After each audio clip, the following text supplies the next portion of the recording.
to keep them within speed limits. There's a trial taking place on two routes. It's the number 19, which is the Battersea to Finsbury Park one, and the number 486 from North Greenwich to Bexley Heath. More than 1,800 people were killed or seriously injured by London's buses between 2008 and 2013. Now, earlier we spoke to Lily Matson, Head of Strategy and Outcome Planning for Surface Transport at TfL. We know that last year, actually, London had the best year ever on record in terms of reducing death and serious injury. But it's not enough, and London's growing. So this trial is something that we can do on our own bus fleet, which carries over 6 million passengers a day, to see whether it can help reduce those casualties by freeing up the drivers to be even more aware of the hazards around London's busy streets. Well, Tom Kearney, to whom we've spoken before, was put in a coma after being hit by a bus on Oxford Street. He now campaigns, understandably, for greater safety. Good morning, Tom. Good morning, Paul. Are you encouraged by this development, or is it an indication that actually TfL doesn't trust its bus drivers? No, I think this is a repeat of a story that came out in July 2014. This is just the same old, same old. ISA technology, intelligent speed adaptation technology, has been floated by TfL, trialed by TfL since 2005.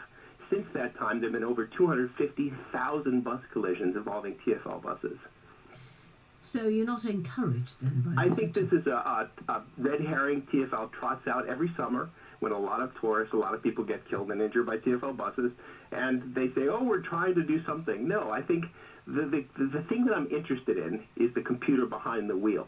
I want to make sure the bus driver is concentrating on the road and not concentrating on trying to meet the supremely high time targets, which TfL bus companies and TfL buses are incentivized and receive bonuses on. So that's the key to this then? You think they need to be either looser or more realistic when it comes to the timetables, rather than worry about individual buses' speeds? This is what bus drivers are telling me, and the bus drivers who write for my blog and the bus drivers who report to me tell me these things.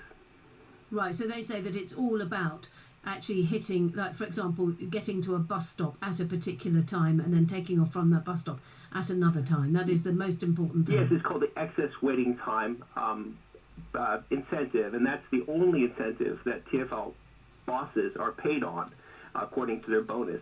And the second one, that's 10% potentially value of a contract every quarter for a bus company. So bus drivers have a huge amount of financial and pressure on top of them to keep to the schedule. So this might actually work then in that case then, because they will be forced to keep to the speed limit, won't be able to speed up. Actually, again, it gets to this issue. If I want the computer behind the wheel to be concentrating on this speed, and sometimes I would argue that a bus driver has to go faster to avoid something. And if they're restricted in that, what if they can't avoid it? Again, I like the computer behind the wheel to have the responsibility, but also the system, the operating system that supports that computer to be working. And right now, and what I've been saying, what I've researched and certainly demonstrated in the last 5 years, is the operating system, that is the management straight from the top, doesn't incentivize the people to behave in a way that guarantees that safety is first.